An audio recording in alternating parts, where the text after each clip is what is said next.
Welcome back to Regency Rumors. If you'd have told me that Downton Abbey would still be here in some capacity in 2025 when it first aired more than, 14, 15 years ago, I wouldn't have believed you. But here we are with the final film, Downton Abbey, the grand finale. It really well and truly feels like the end of an era, finally. Back when Downton Abbey first came out, I was a massive fan. Downton Abbey wasn't just another period drama. It was the period drama. It was event television. It was something everyone was talking about, both sides of the Atlantic. And it made Edwardian servants and aristocrats upstairs feel like global celebrities every Sunday. I believe Downton Abbey paved the way for more period dramas to not just be modestly funded shows on platforms like the BBC, but big budget prestige dramas designed for diverse audiences, obsessed with stories of family and class and romance. Now that Downton Abbey is well and truly done, and I'm sorry, Mom, I know you keep watching it forever. Honestly, it's been time for a while for the show to be done. It's time. But I have been looking back and realizing that since Downton Abbey, very few period dramas have matched its cultural, emotional, or audience impact. Downton Abbey was massive. And if I could go back in those early seasons full of hope and optimism, watching Mary and Matthew's love story unfold for the first time, I would pay a lot of money. I would do that in a heartbeat. Yes, there are still popular period dramas. The Gilded Age by the same creator, Julian has made waves, and Bridgerton, though more historical fantasy than history, has become an international hit. But nothing gripped audiences as singularly as Downton Abbey did in those early years. So are period dramas now stuck in a rut? What exactly made Downton Abbey such a cultural phenomenon? And why aren't audiences biting down as hard at these new shows? In this video, we're going to take a look at Downton Abbey as a show, the reasons behind its enormous success, and the more disappointing realities of how viewing habits are shifting in today's uncertain television industry. If you're new to the channel, I talk about period dramas, history, and historical fiction, and as we're inching towards 10,000 subscribers here, I'd love to say thank you to everyone who continues to watch the channel and interacts. I never thought that I could help pay some small bills with this silly little channel where I just talk about the subjects I'm most passionate about. It truly is a labor of love. And I'm so thankful that you have watched and supported the channel's growth. And if you'd like to help with the channel, I'd appreciate a like, a subscribe, or something new that's called hyping, where you can hype my video up and tell YouTube that you'd like to see Regency Rumors grow. For whatever reason, my algorithm is very much like, we only want you to talk about Jane Austen and the Brontes, favorite subject to talk about. But there's so many other period dramas that I want to be able to cover that it feels like it's just not reaching the people that it needs to reach. So if you are enjoying some of my other videos to do with new period dramas that are coming out, or some of my essay style commentary videos, then please consider liking, subscribing, or now hyping to help with Regency Rumors. So what made Downton Abbey so special? Well, at its height, Downton Abbey reached an estimated 120 million viewers worldwide. It aired in more than 220 territories. In the UK, individual episodes drew nearly 10 million viewers on ITV or BBC. And then in the US, the third season pulled in 24 million viewers over its PBS run, which cemented it as the most watched drama in the network's history. I still don't know exactly what it was about Downton Abbey that absolutely skyrocketed PBS over all their other programs, but we're going to speculate about it now. That kind of cultural and financial reach just hasn't been matched by any other period drama since. Not even, glossy hits like Bridgerton or HBO's The Gilded Age. Both of those shows have made waves in their own way, but they haven't broken through the same level of mainstream obsession that Downton Abbey managed to capture. The set tours, the tourism impact, the rural visits. When we talk about the success of Downton Abbey, we're not just talking about a popular period drama. We're talking about something that eventually became a global phenomenon. I think part of the reason is the subject matter. A decade ago, audiences were fascinated by stories of aristocracy, inheritance disputes, and the rigid wealth structures of the past. One of the reasons Downton Abbey captured such a wide audience, I think, was its ability to balance multi-layered characters across social classes, from the kitchen maids and the footmen to the aristocrats upstairs. I feel like there were so many characters to root for or despise. And as Downton Abbey caught one of those very transitional times in history, it felt like there were so many possibilities, not only for the wealthy who were making money and loosening up rigid societal rules, but the possibilities of working class people as well to become better educated and future home or business owners, which had not been the case in the past. All of this was wrapped up in lavish production values. Those costumes were stunning. The real country houses made you want to hop on a plane and visit Highclere Castle yourself. And the whole thing had a cinematic polish that made it feel exciting and not like a period drama that was so stuffy. But it wasn't just pretty to look at. Downton Abbey was also deeply rooted in history, despite its, glossed over and romanticized view at times. It explored class and wealth and the slow decline of the aristocracy and the massive upheaval of a world war and the way social norms were shifting right under people's feet. That mix of intimate character development and huge historical change all under one roof gave the show a real emotional depth. You got the romance and the escapism of a period drama, but also the sense that you are watching a society in transition, like right at the edge of modernity. That upstairs downstairs dynamic felt juicy, especially when we were in the 2008 financial crisis, when people were questioning class and privilege in very immediate ways. But fast forward to today, and it feels like the landscape has changed. Economic instability looks very different now, and the fantasy of the landed gentry isn't quite as exciting when fewer and fewer people feel connected to it or feel as if they'd benefit from its system in some way. I did just a short, funny video on here and TikTok about how the downstairs staff had the possibility of eventually owning homes, whilst today us millennials have a really hard time of getting on the property ladder. And, while the class structure was more rigid back then, there was this sense of hope that hardworking people downstairs could maybe eventually own a property after years of hard work, or that they could get a higher education and make a lot of money, that sort of thing. And so it was just funny to make a video where it was like, yeah, it feels weird watching it back now, where the staff were full of hope about being able to do something like maybe purchase a small house someday. And us millennials are like, what's that like? Tell me what that's like. So there's been several attempts, I feel like, to match or follow up period dramas since Downton Abbey. I personally feel as if period dramas today haven't had as much reach as Downton has. Shows like Bridgerton and Outlander and the Gilded Age have all been really popular, but I feel like we live more in a world today where viewers have specific niches of shows they like, but it's not like the majority of us are staying up till 3 a.m. watching the Game of Thrones finale. You know what I mean? So take Bridgerton. It's undeniably one of the most popular period dramas of the last decade, but it's really playing a different game. It leans heavily into romance and fantasy and modern sensibilities, appealing to more like TikTok romance tropes than period drama audiences.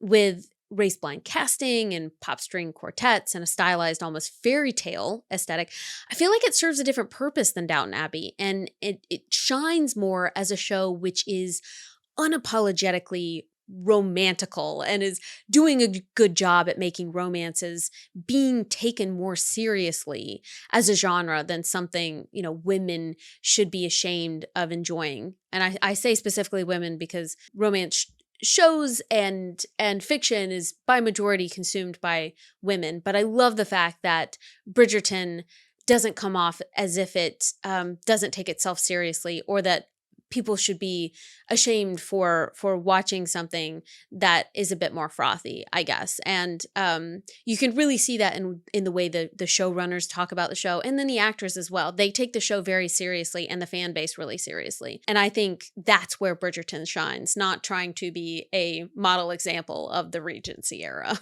The Gilded Age, on the other hand, feels like the closest heir to Downton Abbey, but just, years before and Americanized with Julian Fellows at the helm.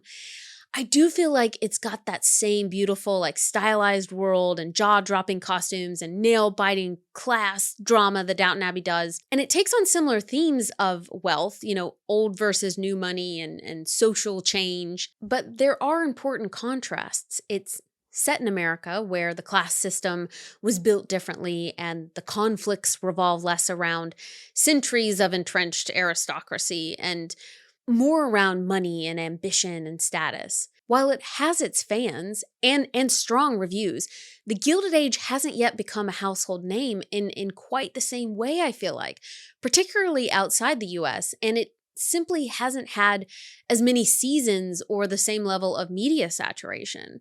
All of this means that while it's certainly popular, it hasn't quite broken through to the same emotional resonance or long-term cultural footprint that Downton Abbey managed to achieve at its peak. So why haven't other period dramas reached Downton Abbey's level of success? Part of the reason I think nothing has quite reached Downton Abbey's heights is that the landscape for period dramas has shifted so dramatically. Audiences today are more aware of inequality and class dynamics, so the fantasy of watching the aristocracy glide through glittering ballrooms in a realistic way doesn't feel like escapism anymore. It can come across as a bit out of touch or, sometimes even uncomfortable to watch. At the same time, so many of the familiar tropes, so the noble versus servants and the forbidden love, the fight against modernity from those in power, have been used over and over again without a fresh spin, I feel like, in the last 10 years. And period dramas risk feeling stale right now. That's why I think we've seen shows like Bridgerton and the Buccaneers deliberately lean into being frothy and stylized and modernized, making them accessible, but also way more watered down in terms of history compared to the layered storytelling that Downton initially offered. I think as the cost of living crisis has risen, people want to escape into stories even more heavily. So the period dramas need to feel otherworldly rather than real. That's why I think fantasy shows like My Lady Jane, which have a basis in history, have had so much popularity rather than like a realistic story of the Tudors in recent years. You can see it through Downton Abbey itself becoming noticeably frothier once it made the jump to the big screen. The film had to appeal to a global audience expecting spectacle and romance and a certain elegance. So some of the storylines that were heavier on politics and social class tensions and the justice system, let's say, were inevitably watered down. In other words, the nuance that made Downton Abbey layered on television had to be simplified down on film to fit contemporary appetites for entertainment that felt more lush and polished and had storylines that were a lot less disturbing than some of the ones we saw on the show. And the films are adorable. Like, I really enjoyed them. Don't kill me, but they are a bit of a nothing burger in the sense that they have less bigger world problems going on and lean more into like, oh, there's a film crew here. Oh, let's go play tennis in the sun, than like, servants going to secret political meetings during civil unrest. Right now, more historically accurate dramas like, another Tudor show, Wolf Hall, struggle to get greenlit or sustained, partly because networks are increasingly risk-averse instead of funding bold, original stories. They turn to safer bets, remakes and reboots like Pride and Prejudice and All Creatures Great and Small, which so adorable, but still a reboot, and a new Frankenstein and Forsyte Saga, The Count of Monte Cristo, Sense and Sensibility. The list goes goes on, they're not really wanting to risk more realistic new period dramas and are wanting to either focus on the more frothy ones or to do yet another remake. There's also the problem of streaming platforms. There's far too many of them, which means too many shows and many new period dramas don't last beyond a single season or even have time to breathe long enough to be found by a dedicated audience. They simply don't have the time to build the deep character relationships and long-term audience investment that made Downton Abbey such a phenomenon. And looking back, it feels like Downton Abbey arrived at a rare sweet spot where the right story and the right cultural moment and the luxury of time was on its side to grow alongside its viewers. And probably also the fact that platforms like TikTok really didn't exist and YouTube wasn't as big of a thing to where people could get on here and criticize the show in any way. I really feel like in the last 10 years, people have become like super hyper aware of how TV and film is made. I feel like people understand things like lighting and foreshadowing and production values. And even I was looking on TikTok, and for whatever reason, this new Downton Abbey film, they decided to use AI for the posters. So each of the major characters was on a different poster. And I am not trying to be mean because all of these people are adorable and I've watched them, you know, for what, half my life now. But they used AI to make these horrible photographs for the posters of Downton Abbey. And I'm like, why would you do that? And there was a couple different TikTokers that were like, what on earth are you doing?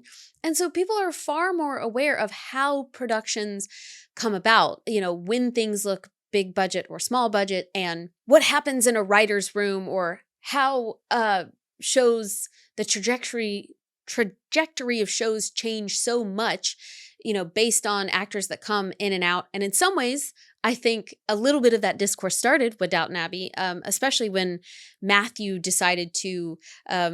Dan Stevens decided to leave Downton Abbey. And then so did Jessica Brown Findlay, who played Sybil. I think that when all that happened was kind of at the start of when people were starting to talk more critically online on platforms like YouTube and eventually TikTok and things about how much some of these technical changes to shows, whether that be the cast or writers changes, you know, there's a lot of talk about the showrunners, changing. You know, 10 years ago, people didn't know what a showrunner was. Like the general public didn't know that. And now people get on TikTok and they're like, oh, the showrunner on Bridgerton changed from this person to this person, which means that's why, you know, the flow of the show is different or these characters are focused on more because we've changed the showrunner. Well, when Downton Abbey was first airing, the general public did not know terms like that. You know, that was showbiz terms. But with things like Dan Stevens leaving Downton Abbey, and what that did to the storytelling of the show, I really feel as if people buckled in a lot. And the average person nowadays knows so much more about, you know, what happens when an actor decides to leave and how they have to scramble to change entire storylines. And it changes the entire trajectory of shows. And people are so much more aware of that online. And so I do feel like in these early seasons that Downton Abbey had the lack of, you know, massive platforms like TikTok where people are discussing constantly. It was an advantage for them not to have that so that people couldn't, you know, rip it to shreds in the early days, which I think is what happens to some shows and period dramas, which make them dead in the water. All of this rant to say is that I think for Downton Abbey, the combination of not having massive platforms that people are talking about these shows in such a big way and all the knowledge people have gained about the entertainment industry over the 10 years, I think it was to Downton Abbey's advantage. I think all of those things allowed Downton Abbey to keep going and going and going. Now, it's a separate conversation about whether or not Downton Abbey needed to go on for, 13 seasons. I am of the belief that sometimes it is better for something to be shorter and to have a very poignant story that's wrapped up really well than to have something go on and on and on. So that's my little rant for the day. So one of the trickiest things for new period dramas is walking the tightrope between historical accuracy and modern sensibilities. On one hand, some viewers want shows to reflect history as faithfully as possible, to show the real struggles of the past, from class divide to gender inequality to the harsh realities of work and poverty and social change. So these audiences are looking for stories that are inspiring and thought-provoking and sometimes even uncomfortable because they want to see how people navigated challenges that they can relate to today. On the other hand, you have this other audience that's also pretty huge that turns to period dramas for escapism. These viewers want to step into a world where the drama is glamorous, the stakes feel romantic, and yes, where historical characters get the prince and inherit estates or find love against the odds. Problem is, leaning too hard in either direction can alienate the other group. If you push too much realism, some people will feel like it's too heavy or depressing. If you lean too much into fantasy-ish stuff and escapism, then sometimes people feel like it's shallow or historically meaningless. Period drama loves to shine a light on aristocracy, the big houses, the titles, the inheritances, the ballrooms, and so much glittery fabric. Like it is fabulous. Like the amount of beautiful costumes that we get to see in period dramas when the majority of us go to like Walmart or Tesco, as in my case, in jeans and a t-shirt. Like it does feel like an event, right? It feels so pretty to watch all that like glittery fabric twirl around in a ballroom. But I feel like there are two things going on at once. Either a ton of escapism to where, it doesn't look like the current world whatsoever. So, Bridgerton. Or there's a real hunger right now for stories about ordinary people, especially working class characters. So either to tell stories of society or for these people to be able to like finally find fulfillment. All Creatures Great and Small is essentially about middle to working class people in small communities connecting and supporting each other. So these stories don't have to be about gaining wealth or status. It can be about love and community and resilience. While it was true that there were really hard times, people were also hopeful and trying to support each other and trying to find happiness even in their situations. Look at the success of Call the Midwife. It proves there's a huge appetite for period dramas that celebrate ordinary lives with heart and hope and authenticity. Downton Abbey managed to strike a rare balance here. Characters didn't all need to marry into royalty or suddenly become rich to have fulfilling arcs. Instead, viewers saw people achieving promotions or buying houses or pursuing education and building lives that felt both aspirational and relatable. That's a kind of nuance and everyday satisfaction that many newer period dramas struggle to capture. When working class characters do appear in period dramas, they're often side characters whose stories exist mainly to highlight the wealthy characters' lives, rather than being given their own, full arcs.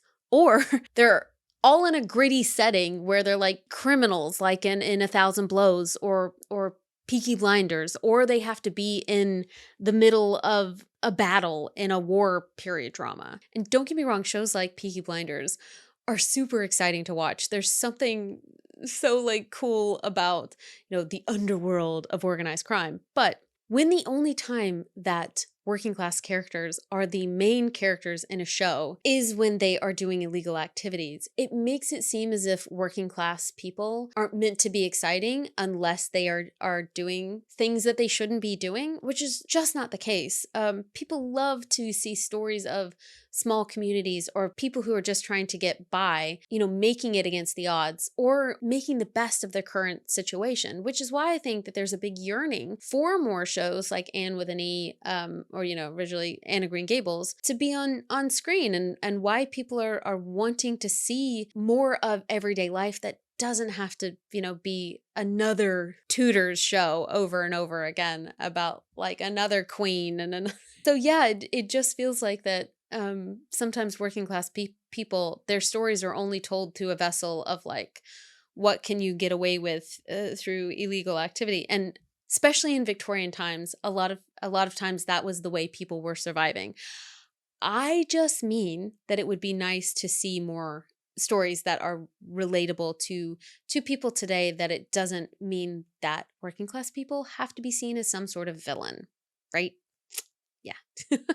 I think by contrast to a lot of the period dramas that are coming out right now, Downton Abbey held space for multiple classes, giving servants and aristocrats alike meaningful storylines and ambitions and emotional depth. This willingness to explore the full spectrum of society is part of why it resonated so strongly with audiences, and why recreating that kind of multi-class character-driven storytelling has proven so difficult in the current fragmented, competitive TV landscape. Downton Abbey still feels like a high bar for period dramas. And I know it it wasn't perfect, and it was frothy itself, and kind of turned into that over time. But I feel like it's hard to, like I said, catch that lightning in a bottle twice. Since it aired, shows like Bridgerton and the Gilded Age have captured huge audiences, but I feel like they're playing a different game. They're not exactly stepping into Downton's shoes, and they shouldn't do. I feel like there are signs that even though, Downton Abbey is dead now, that period dramas are evolving in exciting ways. They are talking about class stories and having sharper critiques of wealth and privilege, and I think a broader diversity of perspectives. While Downton Abbey occasionally touches on race, so for example, Rose's doomed romance with a black jazz musician, it tends to treat such moments as exceptions rather than integrating them into its core social critique throughout the seasons. The Gilded Age more explicitly shows racial divisions and class tensions among the elites. It shows how race shapes access to power and belonging even in the upper class circles. And the Gilded Age doesn't confine its critique of, aristocracy to just manners and etiquette, which is a lot of what Downton Abbey was focused on. But it uses wealth as a lens to explore systematic inequality and labor conflicts, and how the veneer of opulence masks exploitation and exclusion sometimes. But I do feel like there was just something about Downton Abbey that other period dramas, no matter how many different subjects that they cover, that it just will never be the same. And realistically, we may never see another Downton Abbey. There's just so much more choice now, and audiences are fragmented across streaming platforms. While I feel like it's so great that so many different period dramas are being made right now, and there's such a variety, I can't help but miss the days when so many people were watching the same show and sharing the experience and waking up the next morning like buzzing to talk about it. Like I really miss those days where so many of us were watching a show like that and being able to have some sort of camaraderie about the storylines. I want to leave you with a question, I guess. What period drama do you think comes closest to the cultural impact of Downton Abbey? Do you think there will be another Downton Abbey? I think if there is, it'll be something so random that we're never gonna think of it. I feel like as soon as these studios try and plan for something to be a massive success, it just falls short. You just kind of hope and put it out there, and society will do what society does with these shows. I think sometimes them planning for something to be a massive success is what becomes its downfall, and just letting society decide. The masses do decide what becomes big and what doesn't. And Downton Abbey was just a massive, massive sign of that, I guess. Maybe it's just that I miss the days of being in college, back before I had bills and expectations and, and the world wasn't falling apart. So maybe it's just that I miss the nostalgia of that era, And back when I would watch the show and be like, one day when I have a big girl job, I'm going to buy tweed like that. I was I loved the tweed in Downton Abbey, and was convinced that one day myself and my cute little British husband were just going to wear tweed all day long. And while I occasionally get my cute little British husband in tweed, I had no idea how expensive it would be. And then I couldn't just walk around living in the UK in tweed all the time, because who can afford that today? Okay, bye.